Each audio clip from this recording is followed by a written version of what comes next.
Let's talk about the British Retail Consortium. They've called for politicians to focus on reviving high streets in a deeply negative employment report. We've seen 85,000 jobs go in the past year across the retail industry. So let's get some more details on that and think about what the government may need or want to do. Kate Hardcastle, consumer and retail expert, joins me now. Kate, good morning. Good morning, James. So 85,000 jobs lost is a pretty serious situation. The British Retail Consortium have sort of pulled no punches in their latest report. It's very difficult, though, to get any bandwidth with any politician at the moment because it's Brexit, Brexit, Brexit, Brexit, Brexit, Brexit, Brexit, and they're not talking about anything else. I hadn't noticed, no. This is serious, though, isn't it? I mean, look, 85,000 jobs lost. Some politicians may say to you, look, OK, so a lot of jobs have gone, but they've gone because the market's being disrupted by technology. It's incredibly serious. Retail was a huge employer in terms of industry. It was also an activity, a social space where we have grown up going on weekends to do our shopping, to browse, to engage, to meet friends. And also we need that space as communities to come back, but we're not going to remedy it by looking only to retail as a solution.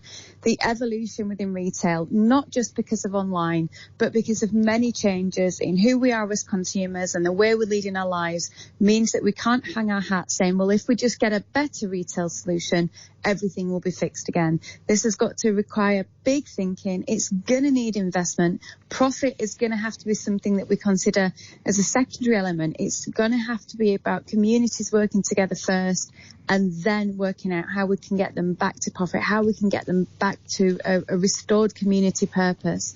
So if you look at where we've spent increases over the past few years, it has been in the social sector in terms of food and beverage, going out, entertainment, sporting activities. We also know we've got an isolation crisis, we've got a health crisis, young people needing to engage with sporting facilities and community much more.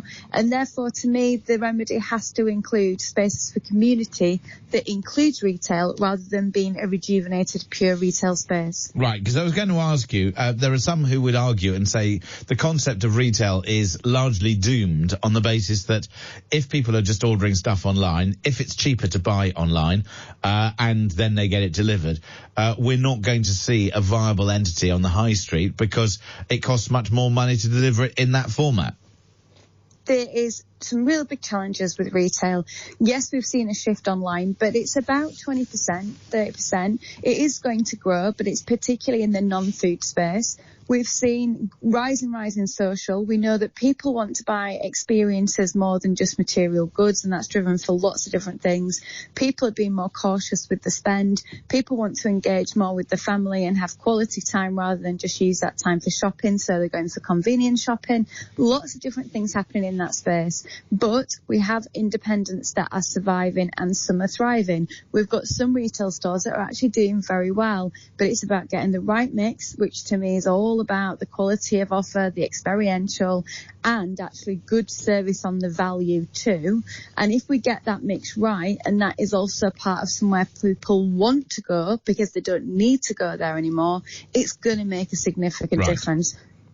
OK, let me then ask you, I'm going to make you minister responsible for this. What measures do you put in to bring about this rejuvenation that you talk about? It's only going to work in collaboration. It's only going to work with involving more people in the teams that are normally currently faced with dealing with the crises. So we need to have bigger thinking in terms of, instead of just maybe some retailers and a few local authority people around the table, how do we involve the schools, the NHS, the local serving community? How do we repurpose the space so it can solve some of the other challenges that might have funding opportunities? Yeah, but hang on a second. If you're repurposing space, landlords are going to say, no thanks, I'll get more money doing and letting to these people in this format. Well, you're going to have to be realistic in terms of the space connecting the retailers and connecting those landlord spaces. You know, something like a gym is on the increase in terms of the amount of people wanting them in the high street and wanting to purpose them, but they might have challenges in getting that space because of rents and rates opportunities. It's going to have to be a realistic overview of it. It's going to have to be what's going to serve this community longer than just in the next 12 months to fill my space. And that's going to have to be, I understand exactly, some very difficult and challenging conversations and some some longer term thinking. The local authorities are going to have to understand that to drive footfall there in the first place, people are going to have to want to go. So how do you connect the dots between that space to make it more palatable? But this is real big thinking, James. This isn't a quick solution. It's a big problem. Okay, but you talk about big thinking, but you haven't mentioned tax yet. What would you do to the tax system?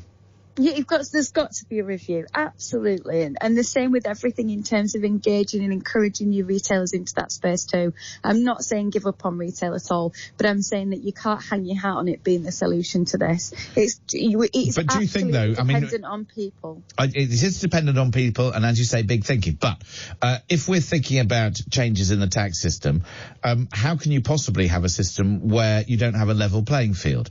And to me, I don't understand why we're not seeing a change in, for example, whether it's corporation tax or indeed anything else, that you can buy certain things online and it goes through a Luxembourg SAL, but then you come onto the high street and it has to go through the British system. I mean, to me, it's bonkers. You need to have a system which is differentiated, and if somebody can offer cheaper retail experience because they're disrupting the market, then well done. That's the economy. It should never be done because there's a tax loophole to be exploited, and that's what we have at the moment. James, we have got a challenge with our online versus offline. It's not all sunshine online. Returns are huge. People are wanting zero delivery costs, and actually a lot of those organisations are not in profit yet. However, I accept that it doesn't feel like a level playing field, and at least 20% of sales have been disrupted because of that. Was that purely because people have chosen online because it's better for them, or have people chosen online because actually the current retail offer wasn't good enough? Whichever way, we're going to have to see shrinkage in retail. There has to be a better rate system that suits both organisations to thrive and survive. There has to be also that competitive opportunity for people, as you say, just to be able to better and serve the consumer. The consumer is informed, intelligent, and they want the best solution for them and their family. And of course, if we teach them to go and look for the best price and the best value combined, that's exactly what they're going to do. But you're asking me about the high street. You're asking me about what we do with all those shop closures and those job losses. We have to accept that there is a huge change in retail that will affect the traditional status quo that we've had there for the past few decades. And the only way to remedy that is to start building communities again, not just retail centres. It is challenging to hear that because it's a big employer. It's a lot of jobs. But we're not going to see a change to this curve. And we're actually just reacting to it all of the time as if it's a surprise. The genie's not going back in the bottle with online, but it's also not going back because people just don't want as much stuff anymore. This is the year that we saw Toys R Us and Maplin collapse on the same day. We saw House of Fraser and Debenhams to be collapsing and then only to be rescued. We've seen pressure on Sir Philip Green's Topshop. We've seen Marks and Spencer fall out of the FTSE 100. This is a major year of change. Presumably, though, there's still plenty of money to be made in retail. People are still buying stuff. It's just that the way that we buy it and the decision-making processes to where we buy are changing.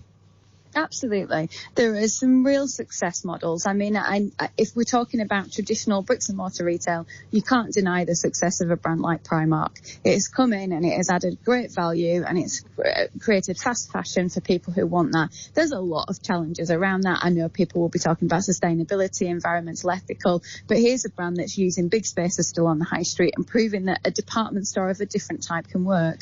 We also hear that the independents are starting to get their track back on and flourish, which is great for communities and identity, because the retail solution shouldn't look homogenised on every high street in the UK. It should celebrate the place and the purpose and the different qualities of each different place. But yeah, we're still buying and looking online. We see that it's a part of our day-to-day now. We use our smartphones, so we're going to have to accept that is part of the mix. I think the brands you've described in having the challengers who've seen the biggest fallout, and this obviously isn't everything, but to me it's in the mass market. It's where brands haven't been able to be one thing or the other to the customer. They haven't got the high quality service value. They don't have the best price, therefore they're just drifting in the middle. And this is where we start to look at the food and beverage as well, where we've got perhaps just oversaturation, maybe far too many opened because people saw a profit opportunity that wasn't fulfillable longer term. Just finally to you, Kate, as we look towards 2020, what's going to be the trend, the positive trend from 2020, do you think? We see continued growth in the fact that people are getting together and wanting to experience things together, be that sport, theatre, arts, activities, and I feel absolutely rejuvenated by that. If retail can be part of that added mix in an intelligent way too, that fills my soul with joy, because that is what I'm about at the end of the day. I want people to be in that buying cycle. But if it's through people getting together, that's a good thing. That's what we want to see. You know, all of the services as well have really come on and innovated, hairdressing, beauty, etc. And I'm not saying that's the only solution either, but if they can innovate and look outside the box, then we have to accept that retail needs to do that too. And if people want to find you on Twitter, where do they go? I'm just Kate Hardcastle, also known as the Customer Whisperer. There we go. Kate, thank you very much indeed for joining us this morning here on Talk Radio.